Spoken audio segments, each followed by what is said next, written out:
Veja no ICL Notícias, segunda edição. A gente não pode passar discórdia, desavença pro restante do mundo. Que paz é essa? Depois de apoiar golpe e atos violentos, Maria Corina Machado vence o Nobel e deixa Trump frustrado.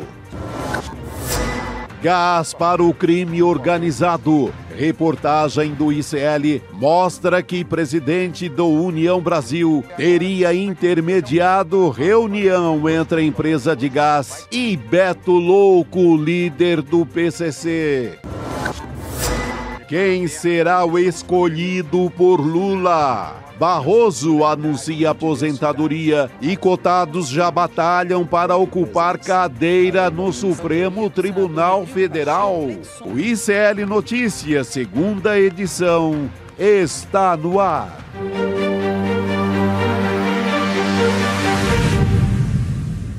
Olá, boa tarde, seja muito bem-vindo, seja muito bem-vinda. O ICL Notícias, segunda edição, está começando. Hoje é sexta-feira, estamos ao vivo nos canais do Instituto Conhecimento Liberta, Eduardo Moreira, também no canal da Voz Trabalhadora no YouTube.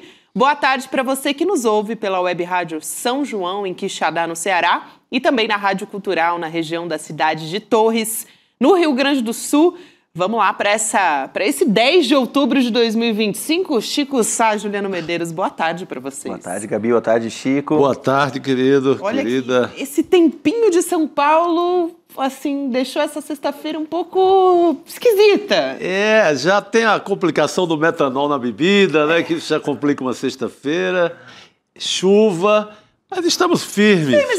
Chegamos bravamente a essa Vamos com sexta-feira. tudo. Até o noticiário hoje vai começar meio diferente, porque essa semana a gente viu muita movimentação em Brasília, na política, falamos muito sobre isso aqui ao longo da semana, derrota para o povo brasileiro e também para o governo, na MP que foi derrubada pelo Centrão, movimentações por parte desse herdeiro, que quer se fazer herdeiro do bolsonarismo. Daqui a pouco a gente vai falar mais sobre isso. Mas a notícia que a gente abre o programa de hoje é uma notícia internacional. O Prêmio Nobel da Paz para Maria Corina Machado, principal líder da oposição na Venezuela.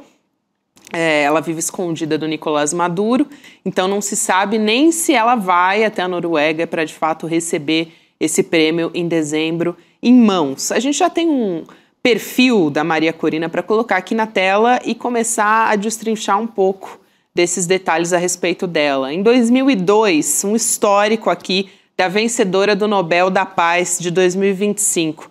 Em 2002, ela apoiou o golpe de Estado que derrubou Hugo Chávez por 48 horas. Também, isso aconteceu em abril, também assinou o decreto de Carmona, que é um documento antidemocrático. Daqui a pouco a gente dá mais detalhes a respeito disso também. Em 2014, foi uma das cabeças do movimento La Salida, que convocou protestos violentos contra o Nicolás Maduro, e agora, em 2025, apoiou as ameaças de invasão de Trump e também o envio de navios de guerra ao Caribe. Um pouco do perfil da Maria Corina.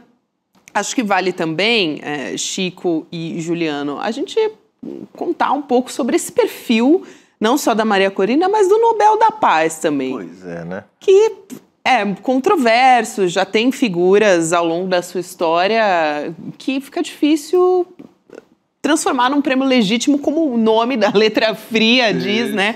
Que é um prêmio Nobel da Paz, né? Pois é, Gabi, o próprio Obama, que foi laureado, né, logo depois de ter apoiado o plano de exclusão aérea na Líbia, que resultou na queda do Muammar Gaddafi e de uma instabilidade sem precedentes no norte da África, foi laureado com o Prêmio Nobel da Paz. Então, esse prêmio já está bastante descredibilizado, né, já há bastante tempo. Agora, no caso da Maria Corina Machado, a gente precisa entender o que está por trás. É óbvio, a Maria Corina é uma golpista, é uma política aliada à extrema-direita internacional, a Gabi aqui mencionou, apoiou a nomeação ilegal como presidente do Pedro Carmona em 2002, depois do golpe contra Hugo Chávez, um golpe que durou poucas horas, mas o Pedro Carmona, que era o presidente da Confederação de Indústrias da Venezuela, foi nomeado presidente da República num golpe, depois apoiou o movimento das guarimbas, que eram protestos violentos, com fuzil, morreram centenas de pessoas na Venezuela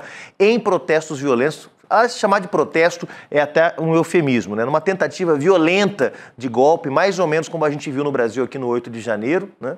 E tem apoiado esse cerco do governo Trump à Venezuela com esse posicionamento de forças da Marinha Americana no Caribe. Ou seja, não é alguém que tem qualquer credibilidade como defensora da paz. Agora, qual é o sinal que o Nobel está mandando ao escolher a Maria Corina Machado? Muitas pessoas estão dizendo, Chico, que isso, na verdade, é frustrante para o Trump, porque ele esperava ganhar o Nobel da Paz com a operação que ele liderou agora de acordo entre o Hamas e Israel. Mas, na verdade, talvez esse Nobel esteja servindo para legitimar uma intervenção dos Estados Unidos na Venezuela. Essa é uma tese, não é minha, está na coluna do nosso Sakamoto, Leonardo Sakamoto, do UOL, né? Porque, de fato, o que pode estar por trás dessa premiação sejam outros interesses geopolíticos, né? É uma interferência que já começou, né? Porque o Trump já mandou ali, tem navio, já cercou um pouco a Venezuela. Cara, esse talvez seja o prêmio mais bizarro de toda a história do prêmio Nobel, assim. Porque, digamos que fosse o Trump o laureado, era menos absurdo. Ele tá chateado, aliás. Era menos absurdo, porque você vai dizer, não, é o mesmo cara que patrocinou o genocídio em Gaza, mas também teria sido agente em acabar com a guerra em Gaza. Aí, é controverso, é polêmico, mas teria mais sentido. Para a Corina não tem sentido algum. Nem é relevante na América Latina, não é expressiva, é golpista.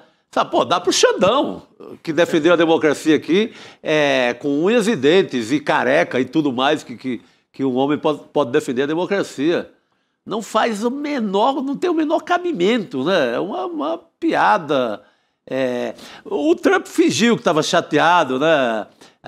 Aplaudiu o que o Putin falou, que era uma injustiça. A gente tem essa frase aqui, vamos colocar na tela? Por favor, isso é bom. Chico, só para pegar o gancho aí da sua fala, né? Maravilha. O Vladimir Putin criticou essa escolha e ele disse o seguinte: houve casos em que o Comitê Nobel concedeu o prêmio a pessoas que nada fizeram pela paz. O prestígio do prêmio se perdeu em grande parte. E ele elogiou as ações do Donald Trump também.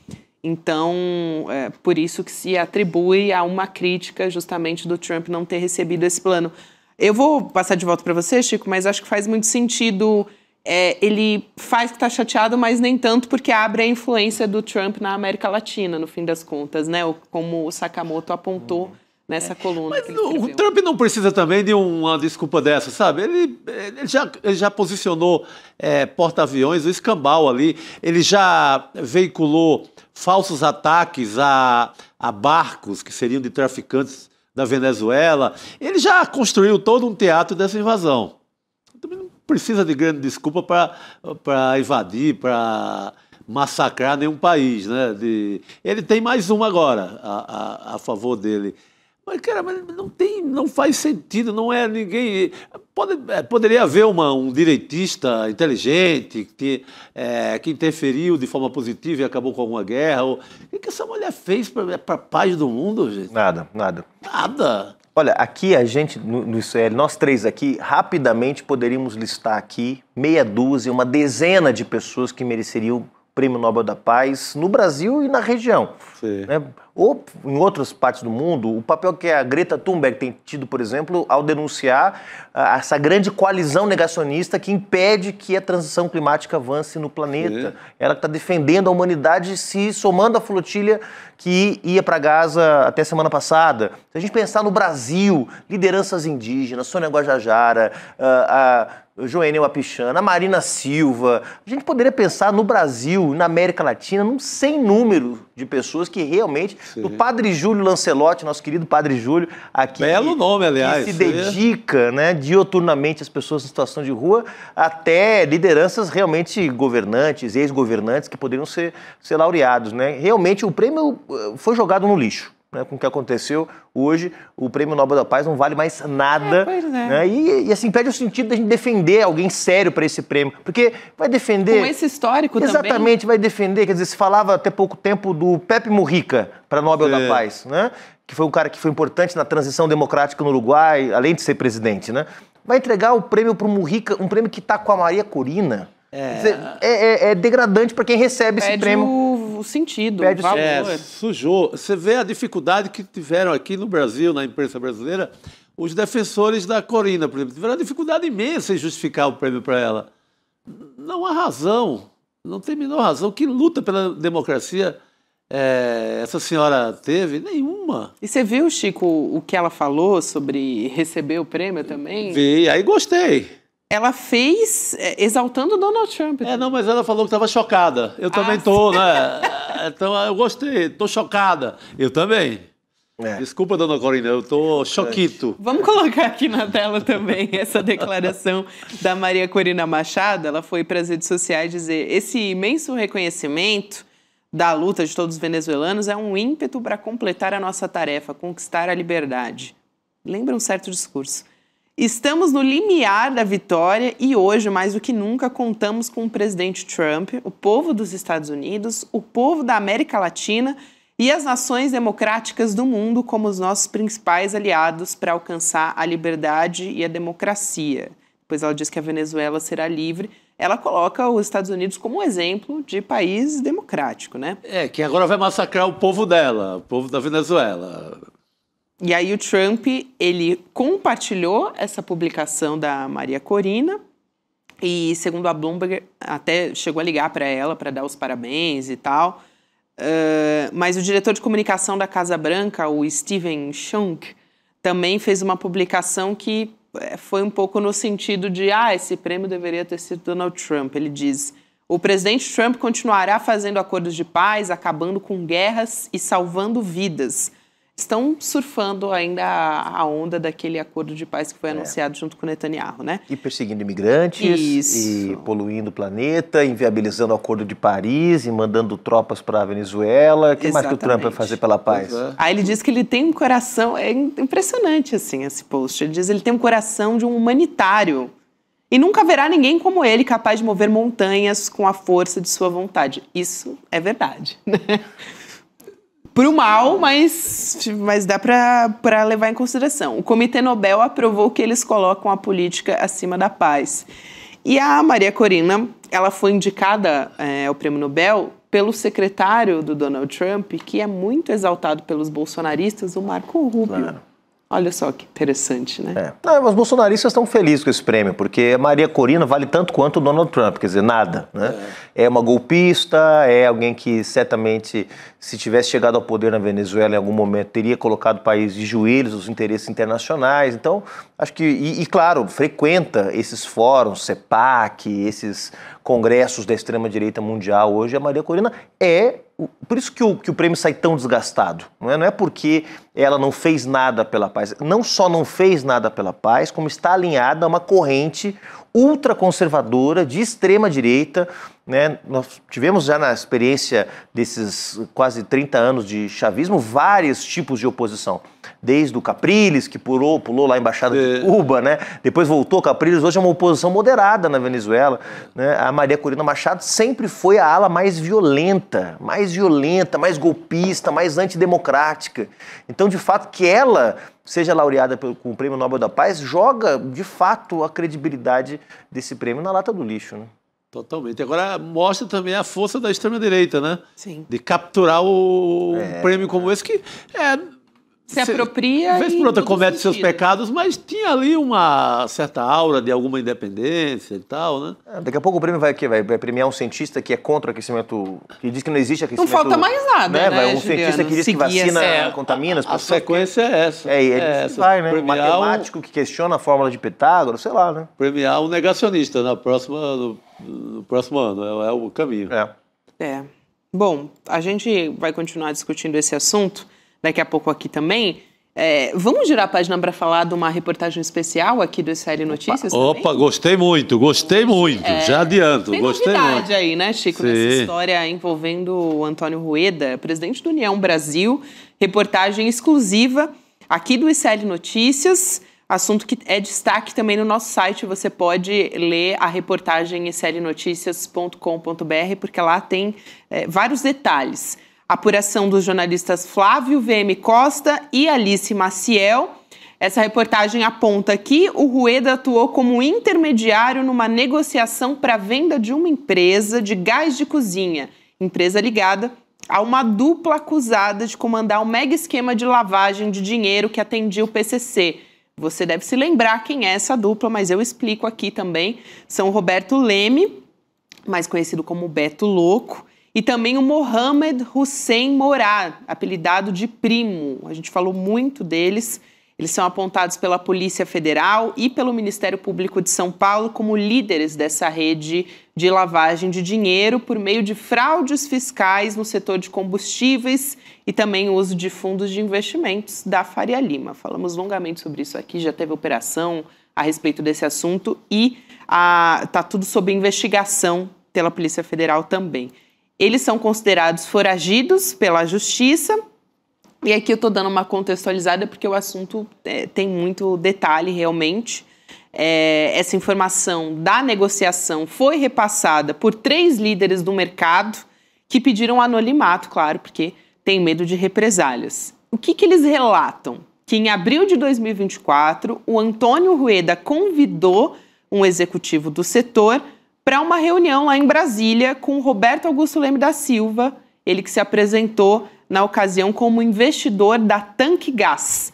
E um mês depois, esses ativos foram, de fato, vendidos para uma empresa de São Paulo, a Consigás. O Antônio Rueda ele foi procurado pela reportagem, negou envolvimento nesse caso, e os advogados do Beto Louco e do Primo não responderam também aos questionamentos da nossa reportagem. Então, informação, reportagem exclusiva do nosso portal do ICL Notícias. Chico, é mais um desdobramento daquela série que a gente vem trazendo com exclusividade para a nossa audiência. Para situar melhor aí o nosso espectador, a nossa comunidade, o ICL dá inicialmente, em uma entrevista, em uma reportagem com um piloto chamado Matosinhos, que prestou serviço para o PCC, né, uma reportagem onde o piloto conta a ligação estreita e possivelmente de propriedade do Rueda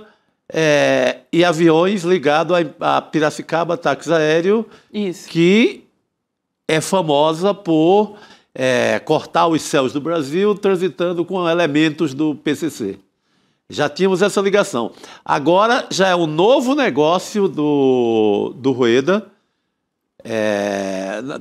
no universo aí do gás, universo que mexe com milhões aqui em São Paulo, e o Rueda novamente não é amizade, com ligações para lá de perigosas, né? com sociedade praticamente, com essa turma do PCC. Então, é uma segunda reportagem que leva o dono do União Brasil, seja um personagem do Centrão, um personagem que está diretamente envolvido nessas votações polêmicas no Congresso, tipo a PEC da bandidagem, tipo a derrubada ontem da MP, que permitiria mais arrecadação para o governo. É essa gente que está enrolada com o PCC, ligada diretamente. Essas duas reportagens do ICL não é coisa de ouvir falar. São depoimentos de quem andava com eles. Uhum. Essa outra tem gente do mercado contando como o negócio foi feito e quem estava lá. Você tem uma reportagem do UOL de uns 15 dias atrás que mostra quantas vezes o Beto Louco visitou o Congresso. Beto Louco era frequentador do Congresso Nacional. Então, o que é que está mostrando? Mostrando que não é mais aquele PCC das comunidades ou o PCC do tempo do Carandiru, que funcionava ali como um sindicato de proteção aos presos, etc. É um PCC muito poderoso, um PCC infiltrado na Faria Lima e também no Congresso Nacional, e também na política brasileira, com ligações fortes com o que a gente chama todo dia de Centrão, que é aquela patifaria que reúne ali União Brasil, progressistas, PL, MDB, essa turma. Então, gente, para quem não está entendendo por que temos votações como ontem em Brasília, essa reportagem ajuda bastante. É isso, Chico. E, bom, é normal que quando você tem algum ativo sendo negociado entre empresas, que você tenha advogados intermediando esse tipo de negociação, etc e tal. E o advogado não é obrigado a saber que o dono da empresa que está vendendo ou comprando um ativo é ligado ao crime organizado. Em princípio, não é obrigado a saber, né? Nem sempre o advogado sabe. O Antônio Rueda é advogado. O que nós temos que saber agora, e a Polícia Federal certamente vai investigar, primeiro, se ele se ele intermediou, de fato, como essas fontes afirmam. Segundo, se ele intermediou na condição de advogado. Terceiro, se ele sabia que parte dos atores envolvidos nessa negociação de ativos era ligado ao crime organizado ou à lavagem de dinheiro, como as investigações da Polícia Federal apontam, do PCC. E o mais importante, se ele usou o cargo de presidente do União Brasil para intermediar essas relações e garantir alguma vantagem para esses negociadores. Né? Porque, de fato, quer dizer, pode acontecer de uma troca de ativos envolver algum tipo de troca ilícita? Pode, isso tem que ser provado. Agora, que o presidente de um partido esteja metido nisso, quer dizer, ele tem a atividade dele como advogado, ele pode fazer o que ele quiser nas horas vagas, né? Agora, um presidente de um partido desse tamanho, União Brasil, envolvido numa intermediação dessa natureza, para que exatamente? Para facilitar a vida de quem? Usando as prerrogativas do cargo de presidente de partido ou apenas de advogado?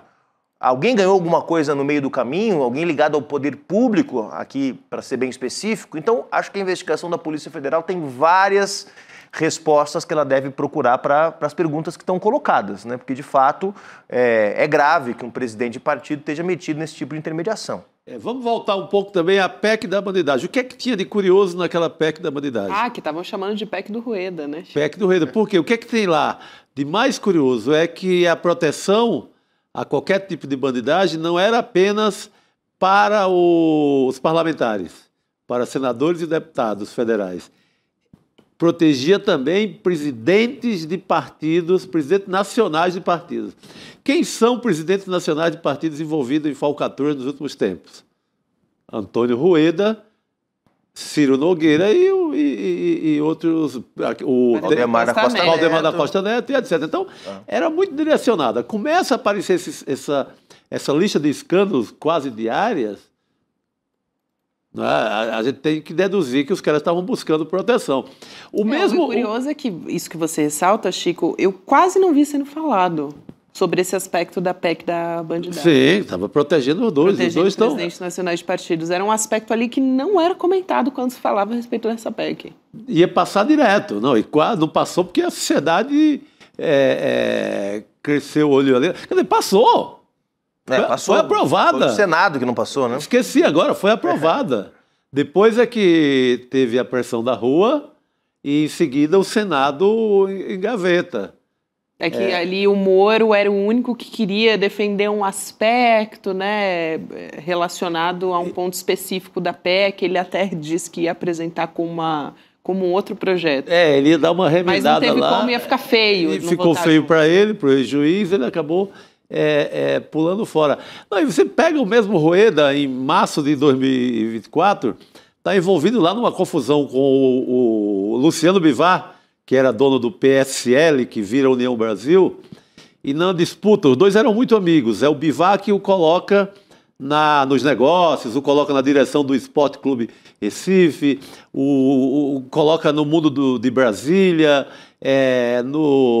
na sociedade, na chamada alta sociedade de Pernambuco. O Bivar é quem faz esse favor para o Rueda. Mas depois eles brigam pelo controle do União Brasil e o Rueda acusa o Bivar de tocar fogo na casa de praia dele, né, lá ali naquela região de Porto de Galinhas, por ali, no litoral sul de Pernambuco.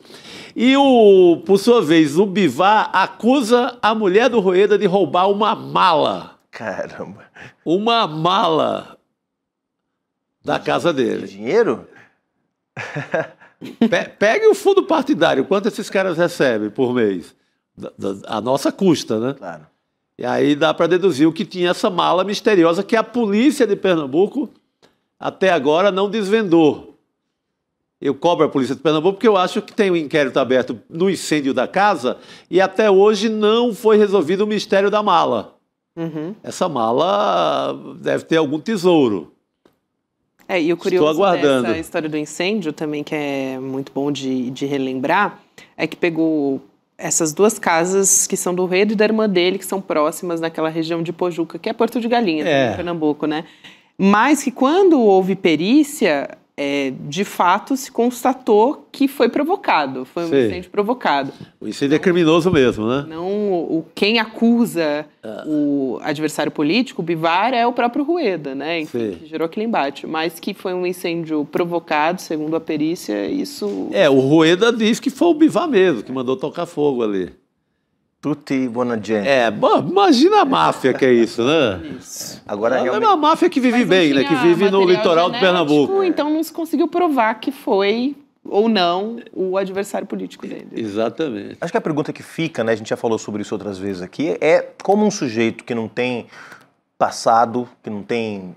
cujo presente é esse que a gente está vendo aqui, uma série de suspeitas, como é que um sujeito desse se torna o presidente de um dos maiores partidos do Brasil? Independente da opinião que cada um possa ter em relação à União Brasil, União Brasil é a fusão do PSL, partido que foi o grande vitorioso das eleições de 2018, com o Democratas, que é o antigo PFL, do Antônio Carlos Magalhães, que é um partido com alguma tradição na direita brasileira. Então, de repente, esse sujeito, que ninguém sabe de onde saiu, de onde veio, se torna presidente desse partido, né? Aparece em foto com todo mundo, com senadores, com ministros, se torna influente na política brasileira, né? Sem ter nenhum histórico no mundo da política. Não foi vereador, não foi deputado, não foi dirigente partidário antes, não teve uma trajetória de ascensão. Nunca recebeu um voto na vida. Como dirigente partidário, né? E de repente é o presidente de um partido muito grande, muito influente. Então, de fato, é estranho, né? Que tipo de favores ele concedeu, que tipo de facilidades ele conseguiu promover para chegar onde chegou. Essa é uma tarefa para os nossos investigadores aí, Célia. É curioso, né? Porque eles eram amigos, assim, muito próximos e viraram inimigos mortais na política, o Rueda né? deve muito ao Bivar. Né? Ele que coloca ele ali no jogo dos partidos, no jogo das grandes festas do poder no Brasil, no jogo dos aviãozinhos. E depois tem essa briga, incêndio de casa. Aí essa história rende. Pega fogo cabaré, o famoso pega fogo cabaré. Tem pano pra manga nessa história aí, Chico. Sabe? Agora, e o poder que esse cara tem, né? Ele decide os rumos do Brasil. Esse cara decide os rumos do Brasil. Porque ele vai lá e ordena a bancada dele votar de um jeito ou de outro, ele mexe com a vida do povo brasileiro. Tentou pressionar pela saída do ministro. Né? Tentou tirar ministro. A federação com o PP, com progressistas, do União Brasil com progressistas, se confirmado, que até agora não foi oficializada, vai ser o maior bloco partidário do Brasil. Maior que o PL, maior que o PT. Então, de fato, é muito poder na mão de um sujeito sem passado. Rueda, o homem sem passado. O homem sem passado. É isso.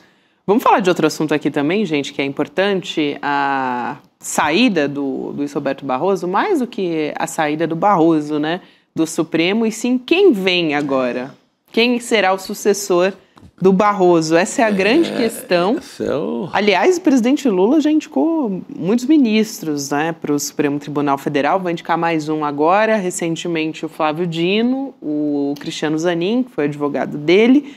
E o Lula tem essa escolha importante para tomar nos próximos meses. Depois, esse nome, depois da escolha do presidente, ele é sabatinado pelo Senado e aí sim referendado. Vamos trazer os nomes que estão sendo cotados aqui na tela. Primeiro eu vou trazer os nomes mais cotados entre os homens.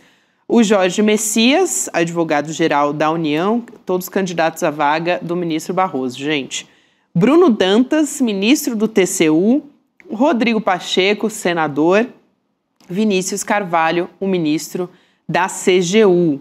E tem uma cobrança muito forte para a indicação de uma mulher a essa vaga no STF. Aliás, já existia antes, tanto quando indicaram, aliás, o presidente Lula indicou o Zanin, quanto também do Flávio Dino. O nome favorito, nesse caso, seria a presidente do Superior Tribunal Militar, a ministra Maria Elizabeth Rocha, que a gente coloca aqui na tela também para vocês acompanharem. Na sequência, tem a ministra Vera Lúcia Santana Araújo, do Tribunal Superior Eleitoral. Ela também teve o nome cotado para a vaga, que acabou ficando com um Flávio Dino, no fim das contas, né? Uma das poucas mulheres negras também num posto muito alto do Poder Judiciário, que é raridade, a gente sabe, pelos dados, pela proporção de mulheres e de mulheres negras mais ainda. E tem também a ministra do Superior Tribunal de Justiça, vocês estavam vendo aí na tela, a ministra Daniela Teixeira.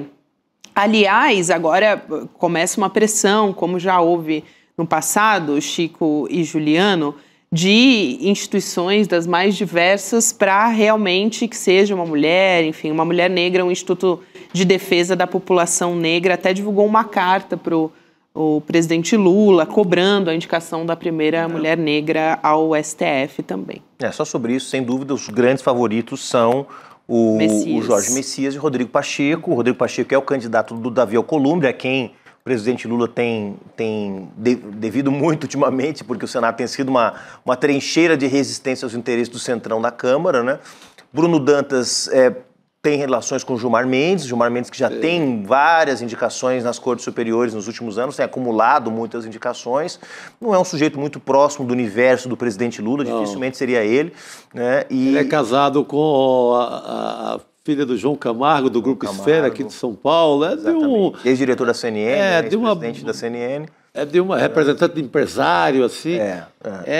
E o ministro da CGU, Vinícius Carvalho, embora seja do Prerrogativas, também não é exatamente alguém da proximidade do presidente Lula, né? Então, aí eu acho que a decisão está... Estou falando desse porque acho que é muito pouco provável que os nomes das três cotadas aí, há outros nomes também, mas que o nome dessas cotadas mulheres, que seria excelente para o tribunal, que está cada vez mais branco e mais masculino, né?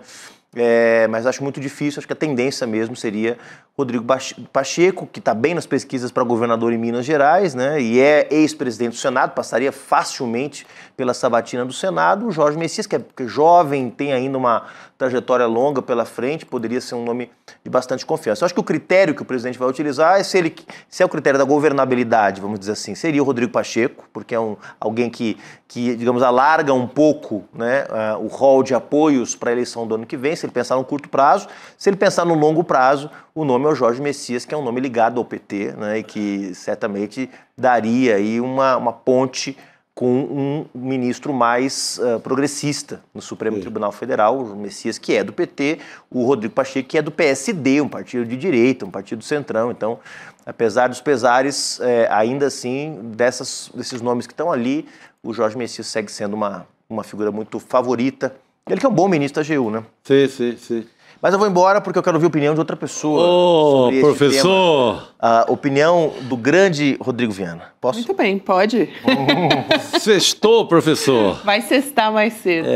Rodrigo Viana. Vai tomar... Cuidado com o metanol. Vai tomar caipirinha sem metanol. Nada de agora. metanol. Vá numa jurubeba qualificada, tá? Jurubeba. Pega uma garrafa antiga de jurubeba. Isso. Não tem problema, né? Porque o negócio realmente é preocupante. Preocupante. Tem falado de mortes e, enfim, intoxicações que estão um número cada vez maior, então a gente está muito atento a isso também.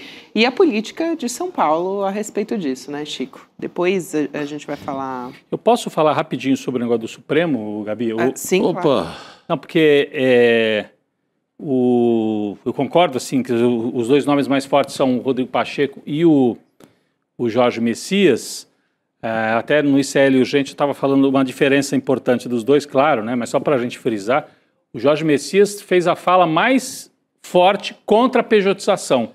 Recentemente o Supremo Tribunal Federal fez uma audiência pública sobre a questão dos PJs, direito trabalhista e tal, e ele foi lá e sentou a burduna na pejotização, ou seja, ele defendeu a justiça do trabalho, os direitos trabalhistas. Então ele é um homem, ele não é super de esquerda, mas... ele é evangélico. Ele é evangélico, não é um evangélico conservador, é um evangélico progressista e tem um compromisso com as pautas trabalhistas, né? Então seria uma diferença super importante. Que é o avesso do Barroso, né? Avesso do Barroso e avesso do Pacheco também. O Pacheco é liberal. Do STF no geral, né? Que fora o Flávio Dino ali... A turma gosta de acochar o trabalhador, né? Não, são, tudo bem, zelosos em relação à pauta da democracia. A gente tem que agradecer porque foram bastante zelosos assim nesses últimos anos, mas coitado do trabalhador brasileiro, se depender de um caso, chegar no STF, leva no lombo. É o patrão batendo do lado e o STF batendo do outro. Então eu diria para o Lula, põe o Pacheco para concorrer lá em Minas, põe o Rodrigo Pacheco, quem sou eu para dar palpite, né? Mas assim, põe o Rodrigo Pacheco para concorrer lá em Minas, né? A esquerda já errou muito em nomeação. A esquerda tem um dedo podre para nomear ministro, né? Vê o Toffoli, né? Vê o Luiz Fux, pelo amor de Nossa Senhora. A esquerda já errou muito em nomeações, não é hora de errar mais uma vez. Seria legal trocar o perfil do Barroso, defesa da democracia, sim. O Pacheco também seria defesa da democracia. Mas trocar e colocar alguém um pouquinho mais assim vinculado com as pautas trabalhistas. Eu acho que seria a hora de fazer isso, né? É a hora importante do Lula investir nisso, porque o Flávio Dino tem esse perfil, o Fachin talvez um pouco, teria um terceiro ministro, se for mesmo o Messias, com esse perfil também. Eu acho que é o melhor nome de todos que estão aí na mesa. É isso, gente. Vamos seguir aqui, até porque tem muitas questões aí do judiciário, né, que levantam debate, salário, penduricalho, enfim, gratificação, tudo isso eu acho que está na estrutura do judiciário e contamina muito essas decisões do próprio Supremo, né, a respeito dos trabalhadores. E ontem a gente teve o lançamento do nosso documentário aqui, hein? Sucesso. Original do ICL, e a gente vai ter uma reprise para você que não conseguiu assistir, olha só. O Vai para a Argentina, Carajo, vai ser exibido nos nossos canais, uma sessão especial nesse próximo domingo, 8 horas da noite. Eu acho domingo um dia maravilhoso, assim, para assistir um documentário, aquele momento que você está ali, já está na tranquilidade total. Sim. A gente teve quase 300 acabou o jogo do seu time, você já está tranquilo. Isso. Outra de cabeça agitada, de cabeça inchada. Você sabe que ontem a gente teve quase 300 mil pessoas acompanhando ao vivo, Rodrigo? Meu Deus do céu. Você imagina só 300 mil pessoas numa sala de cinema. É realmente muita gente. Então a gente teve o Eduardo Moreira nessa viagem para a Argentina, conversando muito com trabalhadores, para quem assistiu e quer assistir de novo.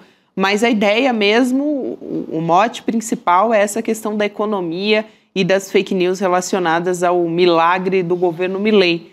Então, é uma oportunidade de a gente assistir e assistir o debate também. Tem um debate exclusivo junto com a transmissão do documentário, com o Edu e também a Juliana Baroni e o Fabiano Restivo, diretores do filme. Vale muito a pena. Vai lá em icl.com.br/reprise, deixa o seu e-mail lá que a gente te avisa que a reprise está começando. Muito Última chamada, né? Porque depois aí é só nas nossas plataformas mesmo, para quem for assinante. Aliás, hoje, você sabe, né? Sexta-feira é dia de... Não é só dia de Urubeba, né, Chico Sá? É dia de Professor Castro Rocha. Sim. Temos essa... No ICL Notícias essa presença iluminada. É dia que a gente fala de literatura, que a gente dá uma respirada. A gente fala de política e literatura também, professor. Boa noite. Boa noite. Boa noite, Gabi. Boa noite, Chico. Boa noite, Rodrigo. Professor... O primeiro assunto que a gente traz aqui é essa questão das bets. Aliás, um prato cheio também para o Chico Sá, que acompanha muito de perto esse assunto.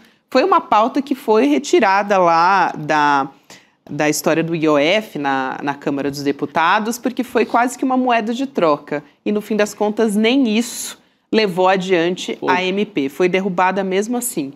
E o que aconteceu? O PT, o presidente Lula já tinha dito que realmente queria voltar para essa discussão da taxação. O deputado Lindbergh Farias se antecipou. Ele é líder do PT na Câmara dos Deputados e já protocolou um projeto de lei. A gente falava nessa questão da MP em 18% de taxação das bets. Agora, nesse projeto do Lindbergh, aumentaria, né? A taxação de 12% para 24%. Então, eu ficava bem abaixo da França, 10 pontos abaixo da França, que é 33%. Muito abaixo de alguns estados dos Estados Unidos, que chega a 51% dos Estados Unidos, de alguns estados. Isso. Vai de 20% a 51%. Alemanha e etc. E aí, o valor que seria arrecadado poderia ser destinado à Seguridade Social, enfim... Seria importante, é um debate que a gente vem fazendo aqui, professor, e a gente quer muito te ouvir sobre isso, né? Sobre essa importância de taxar as bets, que é enfim, uma parcela da sociedade que tem ficado endividada. A gente tem falado em cada vez mais questões relacionadas a transtornos mentais também, e o SUS não conseguir nem atender essas pessoas porque não sabe ainda direito, é algo muito novo também, né? Então não sabe ainda qual é a proporção, a quantidade de pessoas que já estão dependentes das bets e desses jogos, dessas plataformas, né? É sim, Gabi. Esse projeto do deputado Lindenberg Farias tem uma importância fundamental, uma importância dupla. A primeira é suprir a perda da medida provisória que renderia ganhos fundamentais para o governo para aplicar na esfera social. Então, de um lado, do ponto de vista prático, é um projeto rigorosamente fundamental. Do ponto de vista mais amplo, do ponto de vista civilizatório, Gabi, é um projeto básico. As bets estão produzindo no país uma destruição. Aliás, vocês aqui no ICL, há uns 4 ou 5 meses atrás, fizeram uma campanha muito importante, sofreram represálias, denunciando a epidemia das bets. Há hoje no Brasil uns cálculos modestos, é que 60% dos brasileiros em idade de apostar estão apostando. Há pessoas que estavam apostando, Gabi, o Bolsa Família. Há adolescentes que apostam. Há crianças que apostam no telefone dos pais. É uma coisa absolutamente avassaladora. Os influencers todos que apoiam as bets, cuja principal finalidade você nunca ganha, você apenas perde. E quem perde são as pessoas que nada têm muito pouco para de fato perder. Houve a CPMI das bets que não deu em nada. As bets, além de tudo, são também um lugar privilegiado para lavagem de dinheiro. Porque se você disser que você ganhou 2 milhões de reais numa aposta, quem vai negar? Então, o projeto do deputado Lindenberg Farias é muito importante, tanto para permitir que o governo amplie as ações sociais, quanto para trazer uma reflexão fundamental para a sociedade. As bets estão criando uma epidemia que terá consequências graves em muito pouco tempo no Brasil. Parabéns ao deputado Lindenberg Farias pela iniciativa. E também me chama a atenção que o Centrão, e não foi uma operação do baixo clero do Centrão a derrubada da medida provisória, né, professor Castro Racho?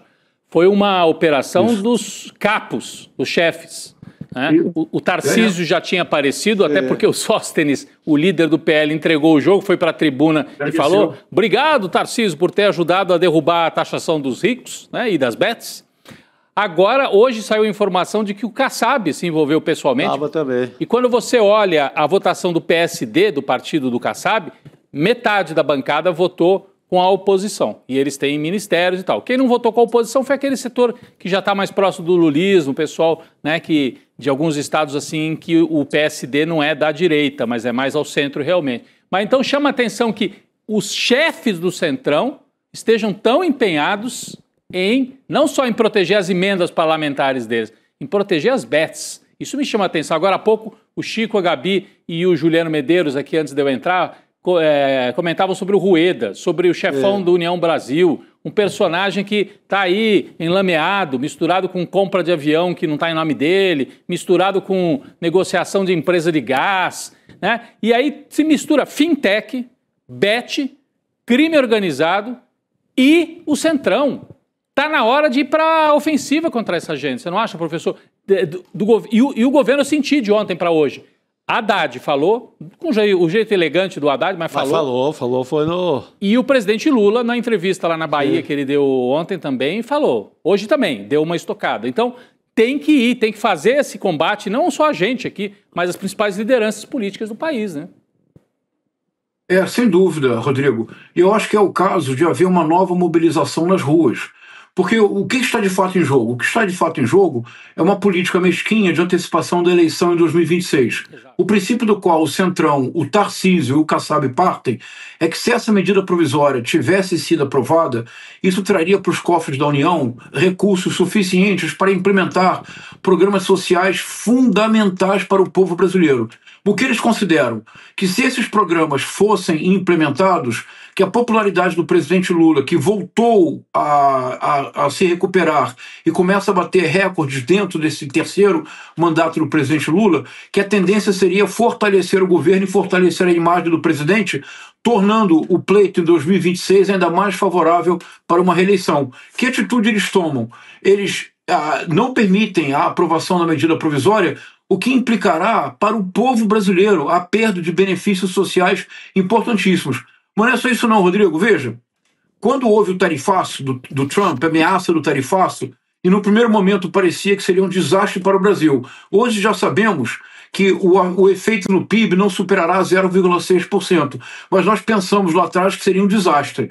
Qual foi a iniciativa do governo? Agindo corretamente, de maneira imediata, sem perder tempo, o governo conseguiu aprovar um apoio de 40 bilhões para os grandes produtores. O Congresso apoiou na hora. Sim. Estamos falando de 40 bilhões de reais. Se essa medida provisória tivesse sido aprovada, o governo não teria arrecadado 40 bilhões de reais. Então, para os grandes produtores, o Congresso libera 40 bilhões de reais em 24 horas. Para o povo, o Congresso não quer liberar nada. Pelo contrário, se a medida provisória não é aprovada, então serão necessários cortes para o ajuste fiscal. O que a oposição propõe? Que haja cortes na saúde, que haja cortes na educação, que haja cortes no benefício de prestação continuada, no BPC, que haja reajustes do Bolsa Família, sobretudo, que não haja mais aumento real do salário mínimo. O que isso mostra, Chico e Gabi? Que o neoliberalismo dos empresários brasileiros não é neoliberalismo coisa nenhuma, é neoliberalismo para o povo, isto é, Estado mínimo para os que precisam mais, o povo. Agora, para eles, sempre é Estado máximo. Sim. O agronegócio, por exemplo, não existiria com a força que ele possui, sem o Plano Safra, sem os subsídios e sem as isenções fiscais que o governo concede. Então, esse é o que está em jogo. O que está em jogo é um momento crucial para a história do Brasil. Nós precisamos enfrentar essa elite parasitária. Nós precisamos denunciar. A única forma de fazê-lo é, denunciar como fazemos agora. 2, é ir para as ruas e pressionar. Porque se houver qualquer tentativa de acomodação, eles vão sempre ganhar. Eles vão colocar os 40 bilhões no bolso e não deixarão rigorosamente nada para o trabalhador. Professor, como sempre foi, aliás. Muito bem lembrado esse episódio aí dessa aprovação relâmpago para os empresários quando houve o tarifaço, Gabi. Isso, e falando em tarifaço, professor Castro Rocha, Chico e Rodrigo também, acabou de sair uma notícia, um anúncio do Donald Trump, dizendo que vai impor tarifas de 100%, tarifas adicionais de 100% contra a China a partir do dia 1º de novembro. Então, agora é uma nova escalada nessa guerra comercial do Donald Trump, né? Agora contra a China, mais uma vez. A gente estava observando essas movimentações do Donald Trump. Ele vai variando os alvos nessa guerra comercial, né? Agora volta a ser a China. E o Trump diz que essa medida pode ser adotada até antes mesmo do prazo que está previsto. Então, do dia 1º de novembro, dependendo, segundo ele, de quaisquer ações ou mudanças adicionais tomadas pela China. Então, dependendo de como a China vai responder, eventualmente se resolver responder com reciprocidade. E ele diz também que os Estados Unidos vão impor controles de exportação sobre todo e qualquer software crítico, segundo ele. E ele já estava ali mais cedo subindo o tom contra a China, agora, de fato, responde com taxas. Importantíssimo, não? A notícia. E a gente viu que no pacote da Argentina, o Trump salva o Milei, porque o Milei zerou, as reservas tinham zerado na Argentina, e o governo Trump aprova a compra de pesos para injetar dólar na economia da Argentina e faz o pedido para que a Argentina deixe de fazer os chamados swaps, né, que é uma operação cambial, com a China e faça exclusivamente com os Estados Unidos. Então, ele está no momento de ataque total à China, dando uma aliviada agora para o Brasil e voltando todos as suas baterias contra a China nesse momento, Gabi. Pois é, Gabi, posso fazer um comentário rápido? Claro, professor. Só adicionando aqui, que ele também falou sobre a exportação de elementos ligados às terras raras, importante a gente ficar de olho nisso, e também diz que não quer mais se reunir com o Xi Jinping, que não vê mais motivo para isso e que pode aumentar a tarifa ainda mais. Vai lá, professor. Comentário bem rápido. Historicamente, as grandes guerras foram perdidas quando um lado na contenda abriu duas frentes. A Alemanha perdeu a Primeira Guerra Mundial quando ela abriu duas frentes, contra a Rússia e contra o Ocidente. Na Segunda Guerra Mundial, a derrota nazista se torna inevitável quando Hitler manda invadir a Rússia e ele cria duas frentes de batalha, a frente oriental e a frente ocidental. Nenhum exército consegue manter isto. Nenhum Estado pode abrir tantas frentes de batalha quanto Donald Trump está fazendo. É um comportamento errático que levará a uma ruína precoce da já decadente economia norte-americana. Ele não tem como abrir uma guerra comercial com a Europa, com a China, com o Japão, com o Brasil. Não vai sobrar ninguém, Gabi. O que vai acontecer? A China vai comprar cada vez mais soja e carne do Brasil, deixando os produtores americanos desesperados. A China conseguirá cada vez mais fazer acordos que de outra forma seriam impossíveis, como por exemplo o improvável acordo da China com o Japão. A Europa começa a avaliar uma retaliação contra os Estados Unidos. O que o Trump fará, abrindo várias frentes de batalha, é apenas acelerar o seu processo de decadência. Historicamente, nunca, em conflito nenhum, você abrir duas frentes de batalha é uma boa estratégia. É isso que o professor traz, né? Acho que o senso histórico é extremamente importante até para a gente poder avaliar esse cenário e entender um pouco por que ele toma a continuidade. Sim, não, eu acho que a China jogou esse xadrez muito bem desde o começo. O Donald Trump abre o jogo impondo mais de 100% de cara, a China, 100% também. Foi para o jogo e tem mantido essa firmeza até agora. E eu acho que agora é uma decisão, é uma China já sabendo como o Donald Trump se move as peças. É muito mais estudado já, sabe? Então o risco para a China... E o que pegou muito foi essa questão de a China não vender mais nada de terras raras.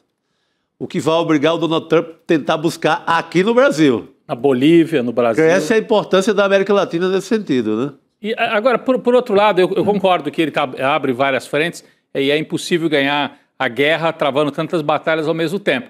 Mas, do ponto de vista da comunicação e nesse mundo do nervosismo e da rapidez, o que o Trump faz é ficar o tempo todo na ofensiva e a pauta, ele impõe a pauta. Então, põe a tarifa, tira a tarifa. Põe tarifa no Brasil, livra para o Lula e desfaz. Ele é o centro e ele se coloca o tempo todo como aquele que dá as cartas na mesa. Isso dá resultado no médio prazo? Parece que não. Está dando, inclusive, reclamação dos produtores de soja, por exemplo, dos Estados Unidos, que não conseguem vender soja mais para a China. Né? Ou dos consumidores, que não tomam café mais, né? Assim, o café brasileiro caro para eles. Agora, do ponto de vista da comunicação, é como se tudo fosse só comunicação. Na comunicação pode funcionar, mas só que no médio prazo, na vida real, gera problemas que depois vão chegar. E na hora da eleição, eu acho que esses problemas estarão colocados já na eleição parlamentar, né, de meio de mandato, e depois no final do mandato do Donald Trump. Professor... É isso, Rodrigo. Vai lá. Essa é uma estratégia eleitoral, mas em termos de governo, um desastre. Mas vamos lá, Gabi, vamos ao João Cabral. Isso aí. Opa, mais legal, muito mais interessante. Vamos ao que interessa. Professor sempre trazendo um gostinho de literatura pra gente na sexta-feira, para deixar a nossa sexta-feira um pouco mais leve, né, professor? Estamos precisando. E também relacionando com política, essa derrota que a gente viu acontecer essa semana, que foi imposta não só ao governo, mas à sociedade também, em relação ao MP do IOF, e relacionando com luta de classes, a obra do João Cabral de Melo Neto, como já disse o professor aqui. A gente separou dois trechos, né, professor, de Morte e Vida Severina. Vamos começar por um deles? A gente coloca aqui na tela. Você vai me orientando aí, hein, professor? Está tudo certo. Esse é o primeiro que a gente separa aqui. Então vou ler. Certíssimo, Gabi. Vou ler esse, na sequência passo aqui para o professor. O primeiro diz o seguinte: esta cova em que estais, com palmos medida, é a conta menor que tiraste em vida. É de bom tamanho, nem largo nem fundo, é a parte que te cabe deste latifúndio. Não é cova grande, é cova medida, e a terra que querias ver dividida. Quer que eu leia o próximo, professor, ou prefere que a gente vá por partes? Se você me permitir, eu faço um comentário breve e leio o próximo. Claro, vamos analisar esse. Esse poema é um poema excepcional na obra do João Cabral de Melo Neto, que era um poeta seco, agreste, um poeta de versos, como ele mesmo diz, uma faca só navalha, uma faca que apenas corta. E esse livro que ele escreveu entre 1954 e 1965 é um Alto de Natal. O que conta? Olha que importante, Gabi, para a nossa discussão em relação a este congresso. Conta a vida do Severino, que vive a vida severina. Ele sai do sertão de Pernambuco e se encaminha em direção ao Recife para tentar uma vida melhor. No caminho, nessa travessia, o que ele encontra é que todo o sertão é dominado por uma máquina, a máquina da morte, que é a máquina da seca, mas é a morte violenta. Neste caso, é um homem que foi assassinado por um latifundiário. Por isso, então, é de bom tamanho, nem largo nem fundo é a parte que te cabe deste latifúndio. Ou seja, a morte, a violência que impera no Nordeste, mas que ainda impera hoje no Brasil. A vida severina do Severino, que se aproxima do Recife, mas profundamente desesperançado, profundamente desgostoso com a vida, ele decide se suicidar no rio Capibaribe. Surge então um personagem fundamental, que é o seu José Carpina, que é um carpinteiro, e tem um discurso lindo, Gabi, que faz com que o Severino abandone a ideia de tirar a vida. Ele não suportava mais a vida severina, mas na própria vida severina há uma esperança. Pode ler, Gabi? Vamos lá, professor, então, para o segundo trecho que a gente separa aqui. E não há melhor resposta que o espetáculo da vida, vê-la desfiar seu fio, que também se chama vida, ver a fábrica que ela mesma teimosamente se fabrica, vê-la brotar como há pouco em nova vida explodida. Mesmo quando é assim pequena a explosão como a ocorrida, mesmo quando é uma explosão como a de há pouco franzina, mesmo quando é a explosão de uma vida severina. Temos. Essa é a fala. Bonito, não é, Gabi? Lindo. Nossa, demais, professor. Essa é a fala do seu José, o mestre Carpina, o mestre carpinteiro. É um alto de Natal. O seu José, portanto, é o José, marido da Maria, pai de Jesus. Há uma esperança. Mesmo numa vida franzina, há esperança de que essa vida severina se reencontre com a esperança de viver uma vida melhor num mundo mais fraterno e solidário. Rodrigo, Chico, o Brasil é um país muito paradoxal. Nós elegemos um presidente da República chamado Luiz Inácio Lula da Silva. Mas, Chico, quem é Luiz Inácio Lula da Silva? Senão o Severino, que teve uma vida severina, teve uma explosão de vida. E neste país tão paradoxal, onde o Congresso unicamente pensa nos bilionários, nas bets, o Congresso unicamente pensa em si, o Congresso pensa unicamente em proteger milionários e não tem nenhuma preocupação com o povo, o Congresso pensa unicamente em levar adiante o maior roubo da história deste país, o orçamento secreto. Nós elegemos o presidente Luiz Inácio Lula da Silva, não foi, Chico? Mas quem é o presidente Luiz Inácio Lula da Silva, Chico? É o Severino, da vida severina, que abandonou a morte para chegar à presidência da República. Por isso, Rodrigo, por isso, Gabi, o presidente Luiz Inácio Lula da Silva tem um compromisso profundo com todos aqueles neste país que viveram e vivem uma vida e uma morte severina. É construir uma nação fraterna e solidária. Isso só será feito, Gabi, se um dia nós tivermos muitos mestres José Carpina, muitos carpinteiros que façam a vida, que construam a possibilidade de um país melhor. Esse país só será melhor, Chico, quando ele for para todos. Não é possível que nós continuemos vivendo num país em 2025 que seja um país maravilhoso, bem-sucedido, apenas para muito poucos. Como o Rodrigo recordou, Rodrigo, para aprovar os 40 bilhões para os homens que já são ricos, 24 horas. Para aprovar 36 bilhões que seriam usados para toda a população, para projetos sociais, não se aprova. Só há uma solução, creio, Gabi, é que nós precisamos que o presidente Luiz Inácio Lula da Silva tenha um compromisso completo com a vida e a morte severina que ele representa. O presidente Lula, Gabi, é o Severino que chegou à presidência. Eu acho lindíssimo, né?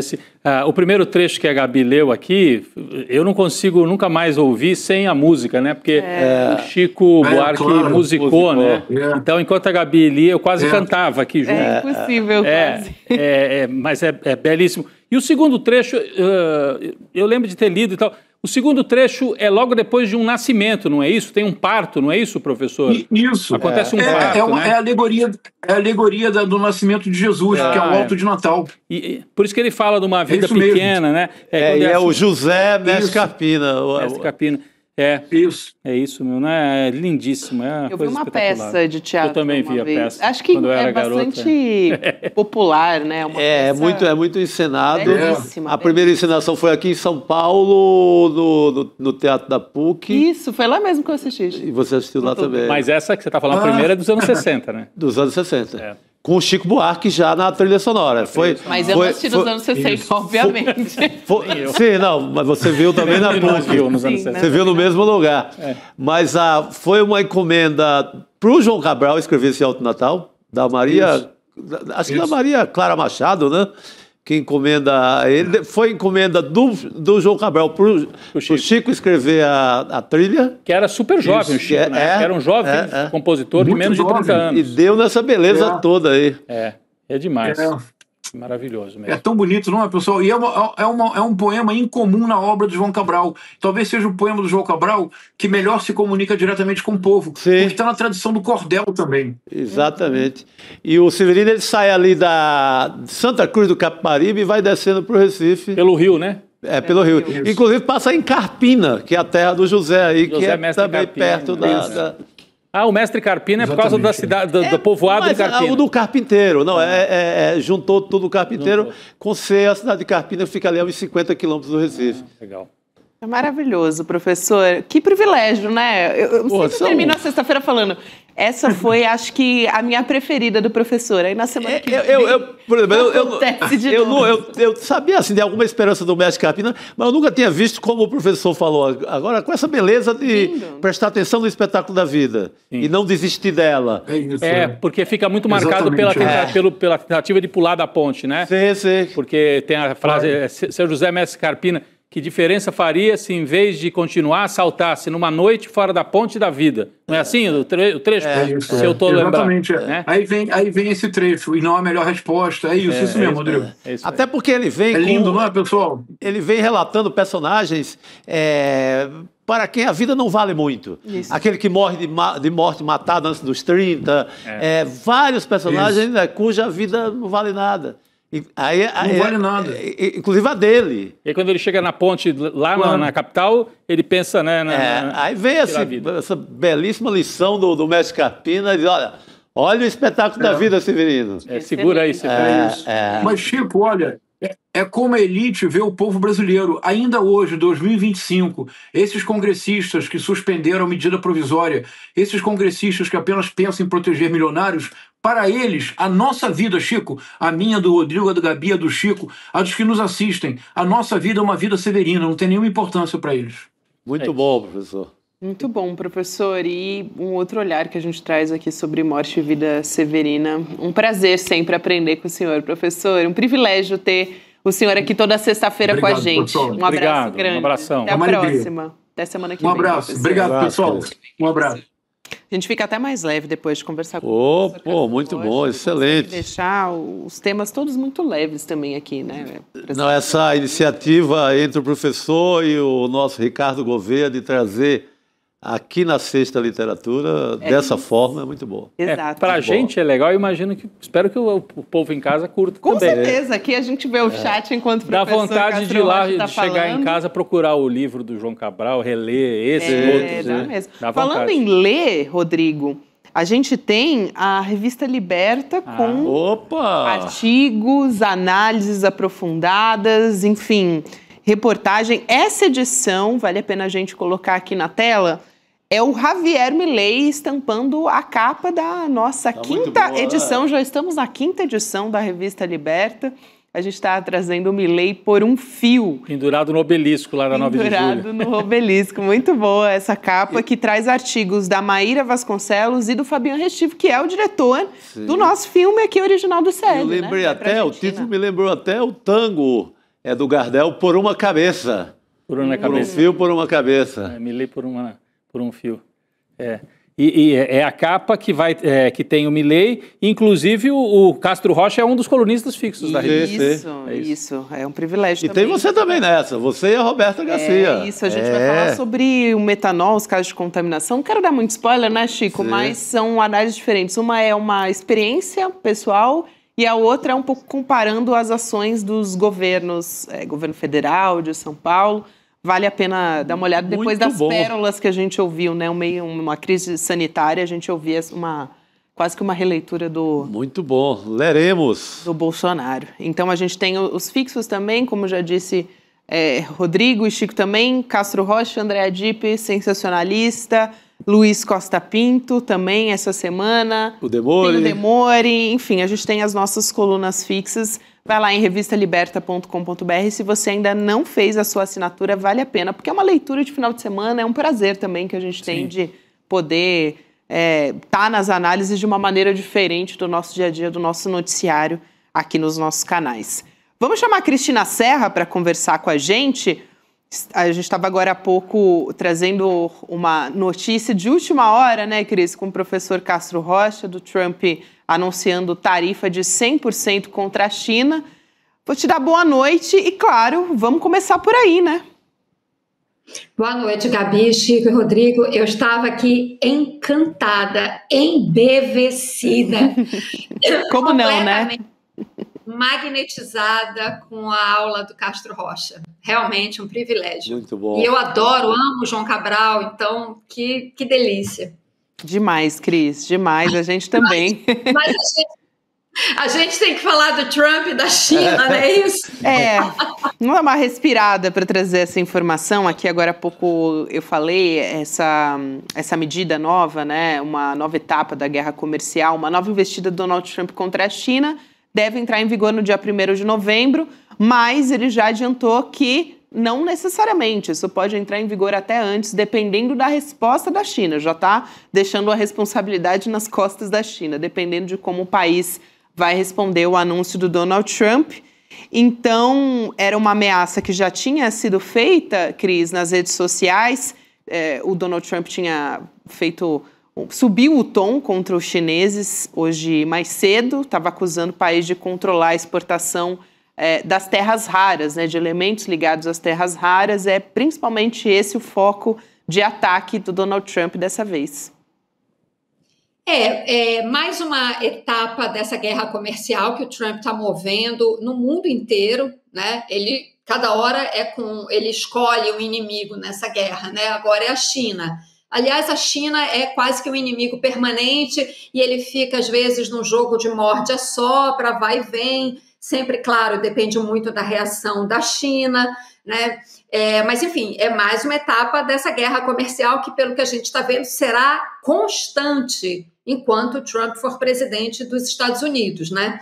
E, claro, isso tem a ver, como ele mesmo, enfim, deixou evidente, com essa nova fronteira da expansão do comércio mineral, que são as terras raras, que são absolutamente fundamentais para essa nova etapa, esse salto que a economia digital vai dar com a inteligência artificial, né? Essa economia toda baseada nesses instrumentos tecnológicos, enfim, na tecnologia digital, ela só vai conseguir avançar e se expandir com esses minerais raros ou estratégicos, né, que fazem parte. Os Estados Unidos estudam esses minerais, mapeiam esses minerais no mundo inteiro desde a década de 30, mais ou menos, se eu não estou enganada, algo por aí, ou seja, no espaço entre guerras, né, entre as duas grandes guerras mundiais. Aliás, essa definição de minerais críticos são os Estados Unidos que definiram assim, porque são críticos, são essenciais para eles, né, para a expansão tecnológica deles. E muito mais agora, porque, de fato, a expansão tecnológica digital, né, como eu falei, com a inteligência artificial, ela, de fato, não será possível sem esses minerais, né, que a China tem, o Brasil tem. Daqui a pouco, essa mão pesada do Trump chega com a gente, né? A gente está aí nessa fase aí de... com licença, vou usar essa expressão de dança do acasalamento do Trump com Lula. Isso não vai durar muito. Eu não tenho a menor ilusão quanto a isso. Isso não vai durar muito. Nós veremos, eu acho, né, na minha opinião, isso vai chegar até aqui também. Agora, aquela coisa, só para encerrar a parte com a China, o Trump, ele é muito agressivo, em geral, com os países, e tem sido também com a China, só que a China também sabe dar o tranco que tem que dar né? Só que ela não faz estardalhaço, ele vai para a rede social e tudo mais. A China não faz isso, age nos bastidores e consegue muitas vezes conter, negociar, né? E fica muito claro que a China não quer implodir de maneira nenhuma a relação com os Estados Unidos, né? A China é muito mais fria, né? Muito mais estratégica nessa relação. Então, assim, acho que a gente vai ver o Trump esperneando um pouco, mas daqui a pouco os chineses também conseguem impor algum tipo de ajuste. Aliás, né, Cris, Chico, Rodrigo também, um dos únicos momentos que a China se pronunciou, porque eles não falam diplomaticamente, mas apoiaram o Brasil já nesses ataques do Donald Trump contra o Brasil. O Ministério das Relações Exteriores da China disse que apoiava a defesa da soberania brasileira. Esse foi um momento importante que a gente teve um apoio, uma sinalização de um país que tem relações fortíssimas comerciais com o Brasil. E já que você citou essa, entre aspas, boa frase, né, até que se diga o contrário, do presidente Lula com o Donald Trump, até tem um encontro presencial que está sendo aí prospectado para acontecer. A gente tem uma fala do presidente Lula a respeito disso. Ele estava fazendo um anúncio hoje de um novo modelo de crédito imobiliário e aproveitou e falou a respeito desse assunto. Vamos assistir. Eu disse para o Trump, olha, nós dois, com 80 anos, e governamos as duas maiores democracias do Ocidente, a gente não pode passar discórdia, desavença para o restante do mundo, cara. Nós precisamos passar harmonia. Nós precisamos conversar e colocar as coisas. Tem divergência, vamos colocar na mesa e sentar e conversar. Não tem tema proibido para conversar comigo. Eu sou corintiano, mas tenho muitos amigos palmeirenses. Eu sou corintiano, tenho muitos amigos palmeirenses. Ele é sempre bem-humorado, Lula, né, para falar. Ele estava num dia bem-humorado hoje, até brincou com bolos também e tal, mas em relação ao Trump, eu só ia dizer que por causa disso, Cris, Chico e Gabi, a Bolsa Brasileira caiu, o dólar teve uma maior disparada desde abril, o dólar aqui no Brasil estava caindo, né? Tinha batido em 5,30, hoje foi para 5,50. E as bolsas nos Estados Unidos também despencaram, por causa do ataque contra a China, para mostrar como isso tem um peso importante tanto aqui quanto lá. É isso. Porque não é mais aquela coisa do começo do governo Trump que ninguém sabia o que ia dar lá na economia interna. Agora já é uma economia que começa a sofrer muito. É uma economia que está cheia de agricultores gritando porque não vendem mais soja, não vendem mais para a China. Aí vem isso agora, é um desmantelo. E, Rodrigo, isso que você fala é um aspecto importante da gente considerar quando a gente discute essa situação, né? Porque, claro, cada vez que o Trump dá uma declaração dessa, claro que isso tem, né? Isso reverbera no mundo político e na economia em geral, né? Tem gente que pode até perder emprego em função disso, né? Quando você analisa toda a cadeia de consequências. Tem uma outra coisa, sabe? Essas declarações dele, ele sabe que isso provoca impacto nesse sobe e desce da Bolsa de Valores. E olha, não tem nenhuma, assim, surpresa zero, sabe? De que muita gente lá nos Estados Unidos, com informação privilegiada, esteja ganhando montanhas de dinheiro nesse movimento das bolsas, sabe? Isso nada disso é à toa. Ele sabe do peso que uma declaração dessas dele tem, né? E te garanto que tem muito amigo dele que recebe essas informações com antecedência e que entra no jogo aí nesse sobe e desce da bolsa ganhando rios de dinheiro. Isso é de uma gravidade muito grande, muito grande. Mas, Gabi, só para não perder o gancho aí que você falou, trouxe essa fala do Lula, né? O discurso do Lula, essa fala do Lula é muito interessante. O Lula realmente está em grande fase, né? Eu queria saber, eu tenho uma curiosidade, eu não sei se vocês saberiam responder isso. Rodrigo talvez saiba, porque, enfim, eu não sei agora nos Estados Unidos com o Trump como é que isso está sendo tratado, mas é sabido que as conversas dos presidentes norte-americanos são gravadas na Casa Branca, né? Todas as conversas, esses são documentos históricos. Não sei se o Trump está permitindo isso. Como ele está chutando o balde em muitas áreas, não sei como é que isso ficou no governo dele. Agora, seria muito importante que o Brasil fizesse isso também, né? Gravasse essas conversas. Porque, assim, vocês, como todos nós aqui, né? conseguem imaginar a importância dessa conversa do Lula com Trump.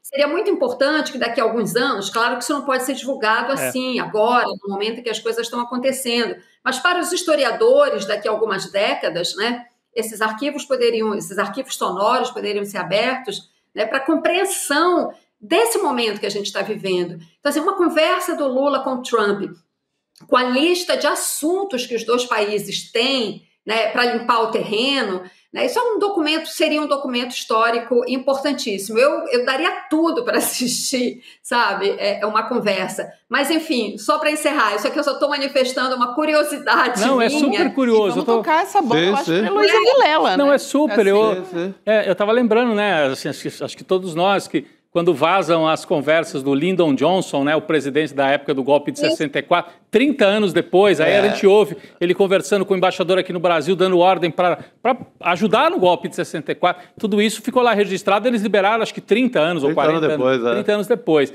Então o Brasil podia fazer a mesma coisa. Nossa, eu fico imaginando realmente que assim, isso é documento para daqui 20 anos, não sei. Não segura desse tanto de tempo. Hoje em dia o tempo é outro, não é o tempo que o historiador tinha que esperar 30, 40 anos. Agora o historiador espera no máximo 5 anos. 5 anos. É para a gente não ficar dependendo do Mauro Cid vazar uma conversa. Então, o Mauro Cid gravou por engano e acabou entregando aquela conversa lamentável lá do Bolsonaro. Mas estamos falando de coisa séria, né? De Lula conversando com o Trump e tal. É isso.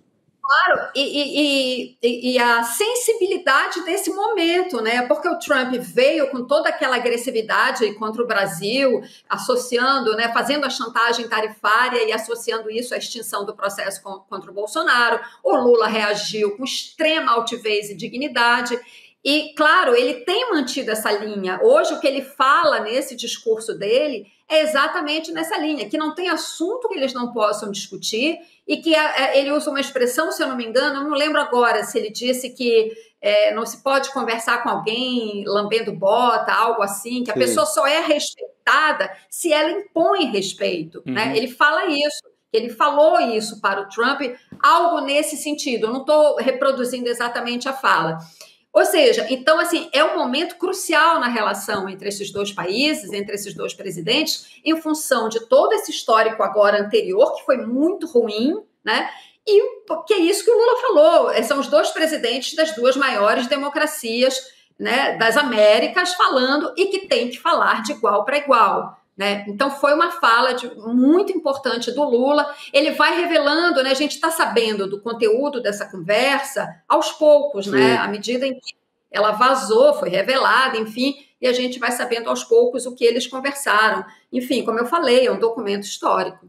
Ô, Cris, eu sei que a gente tem poucos minutos aqui, vou pedir para a gente ser breve, mas eu não posso deixar de trazer o assunto de Gaza aqui, já que a gente está falando de Donald Trump, tem esse acordo que foi anunciado junto com Benjamin Netanyahu e que a gente entrou em primeira fase e essas primeiras horas elas são decisivas, né? Se realmente vai se cumprir um cessar-fogo, se não vai ter nenhum tipo de ataque por parte de Israel, se os reféns e os prisioneiros, se vai existir essa troca, tudo isso acho que talvez seja o momento em que exige mais atenção, né? Gabi, iniciar o cessar-fogo, eu diria que é a parte mais fácil de um acordo como esse. O complicado vai ser a manutenção desse cessar-fogo, né, e as etapas sucessivas que vêm a partir daí. Para mim, tem uma questão absolutamente crucial, de fato, como você falou, é um momento decisivo, chave, extremamente delicado. A partir do momento que o Hamas libertar todos os reféns que ainda estão com ele perde poder de influência, ele perde, digamos assim, capital nessa negociação com os israelenses.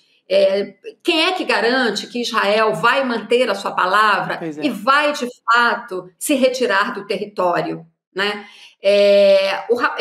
Eu não vejo, pelas etapas que estão descritas nesse acordo, nessa tentativa de acordo de paz, não há ali nenhuma garantia de que, entregando os reféns, né, o Hamas ou os integrantes do Hamas serão poupados. Né? Não há nível de confiança para isso.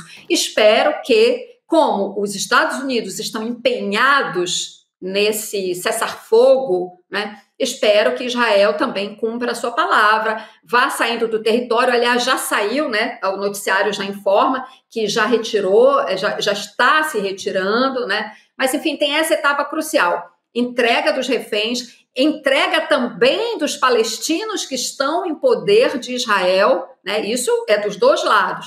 Retirada das tropas, e aí vem uma outra questão absolutamente chave. Talvez a gente veja isso nos próximos dias. Desarmamento do Hamas.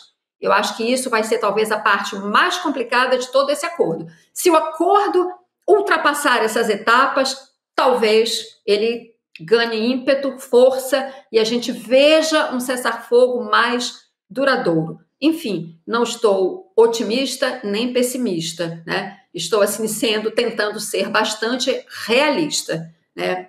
Enfim, isso a gente vai ver aí nos próximos dias, a libertação dos reféns. O Hamas tem 3 dias para fazer isso, portanto, creio que até segunda-feira. Vamos ver se pelo menos essa primeira etapa é cumprida, claro, também com a soltura dos palestinos que estão em poder, que estão nas masmorras de Israel. Isso, fundamental isso, Cris. Exige muita cautela mesmo. É claro que, concordando ou não, e eu não concordo com muitos pontos desse acordo, né? São muitos realmente, mas a gente torce para que esse cessar-fogo avance, né? Porque realmente a população de Gaza tem que respirar, o mínimo, né? E eles estão comemorando, é muito emocionante você ver esses vídeos, esses primeiros vídeos da população tendo um pouco de esperança. A gente precisa de esperança. É isso. Obrigada, Cris. Obrigado. Um beijo para você. Nada, pessoal. Boa noite, tchau. querida. Até. Aliás, hoje é sexta-feira, eu disse que é dia de professor Castro Rocha, de cultura. Hoje é dia de Cine Liberta também.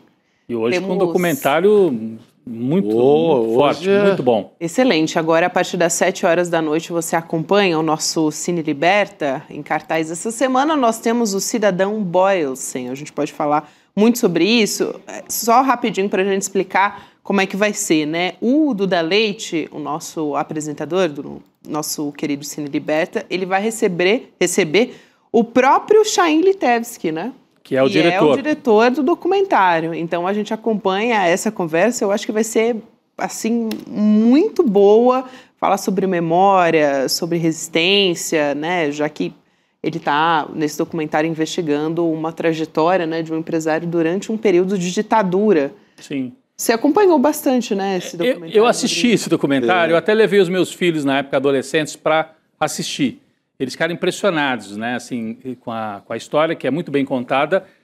Quem é o Boylston? Era um empresário de origem dinamarquesa, radicado aqui no Brasil, que dirigia um grupo na área de gás, uma empresa de gás, da Ultragás, o Grupo Ultra, e que era um dos financiadores da OBAN / DOI-CODE, o principal centro de tortura em São Paulo. Só que ele não era apenas financiador, ele presenciava as torturas. Ele era um empresário sádico e um apoiador da ditadura e dos militares que ia até o local e presenciava. Muita gente dá esse testemunho. O Boylston ficava lá. E depois ele tem um final trágico. Não vamos falar tudo aqui para que as pessoas assistam. Sim. Então, conta essa história, né, Chico? Você assistiu também o documentário? Sim, então, belo documentário. Ele arrecadava grana para fins de tortura. Ele financiava a tortura, passava o chapéu, inclusive, na sede da Fiesp. Sim. Que é a federação, esse prédio aí de pirâmide da Avenida Paulista, que você vê todo dia. Ali já aconteceu coisas que é melhor você nem saber. Então, arrecadava grana para financiar a tortura. E tinha essa coisa do voyeur da tortura, né? Ele era voyeur de tortura. E quem quisesse também comprar o ingresso para ver a tortura, ele levava junto. E aí os grupos guerrilheiros de esquerda resolvem tomar uma atitude em relação ao Boylston. E aí o documentário conta o que aconteceu, mas é legal porque além da trajetória dele, é isso que o Chico falou, ele é um personagem, mas havia um sistema de coletar dinheiro entre os empresários, inclusive a turma do Delfim Neto. Delfim Neto participava de alguma maneira disso. Não da tortura, o Delfim Neto não ia para... Mas assim, era um facilitador desse diálogo entre militares e empresários. Porque quando começa a tortura na sede ali na Rua Tutóia, aqui perto, inclusive, perto aqui do ICL, quando começa, os militares não tinham uma estrutura para fazer. Então eles dependiam do apoio privado. Era uma parceria público-privada. Então era uma PPP. Os empresários davam o dinheiro e os militares torturavam com orientação dos Estados Unidos e com o papel desse Bollesen aí. Daí é que entra outro documentário do próprio Chaim também, sobre a Folha. Folha de São Paulo. A Folha entrava com os carros de reportagem que ajudavam na operação da polícia, na operação policial, e por aí vai. Então, tudo isso vai estar no papo do Duda Leite com o Chaim Litevski, que é o diretor, e, claro, vai estar principalmente no documentário. Convido você para assistir, é imperdível, hein? Filmaço, é imperdível. Aliás, é muito simbólico os panfletos, depois que ele morreu, que foram espalhados pelos guerrilheiros, né? Falando para o povo brasileiro. Como eles, existem muitos outros e sabemos quem são, querendo dar um recado. Todos terão o mesmo fim, não importa o tempo, quanto tempo demore.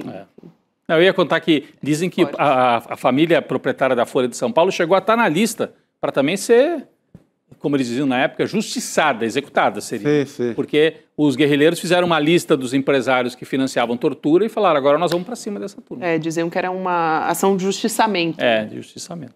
Foi isso. Pois é. Uma época de muita violência, mas que é importante ser contada essa história e que a gente possa mostrar aqui no ICL.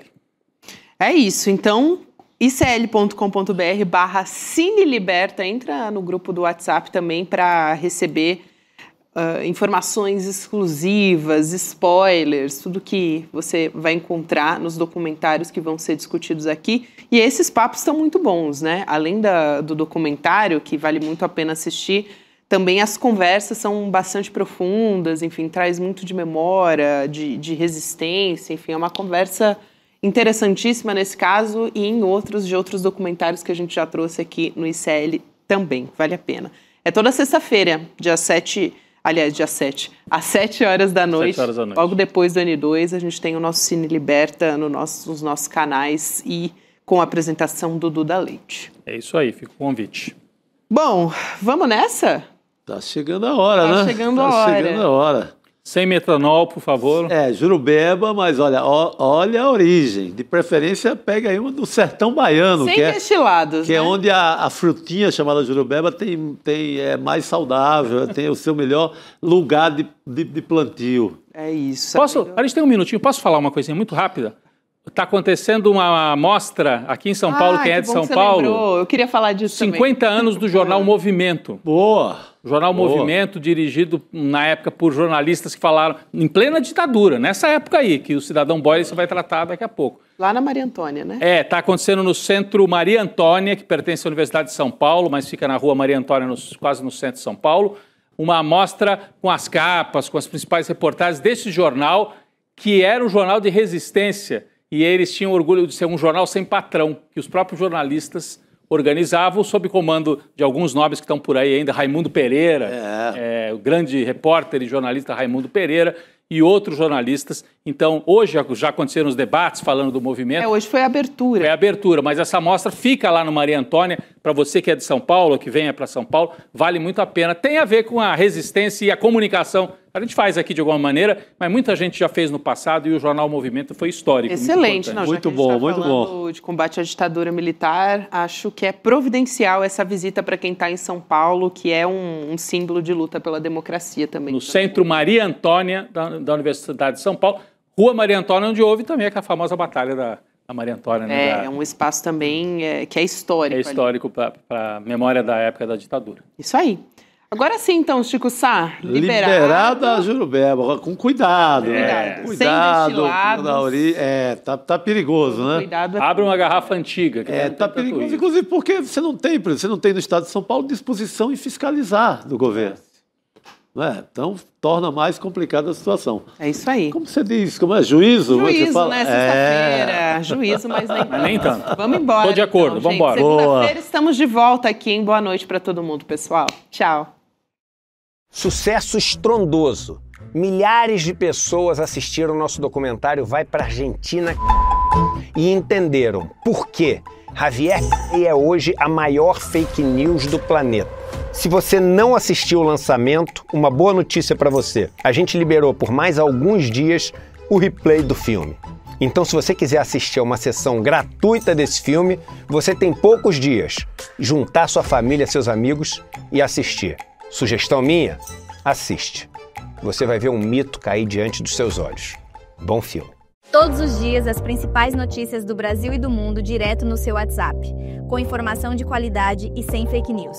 Escaneie agora o QR Code e entre para o canal do ICL Notícias. Informação que importa onde você estiver.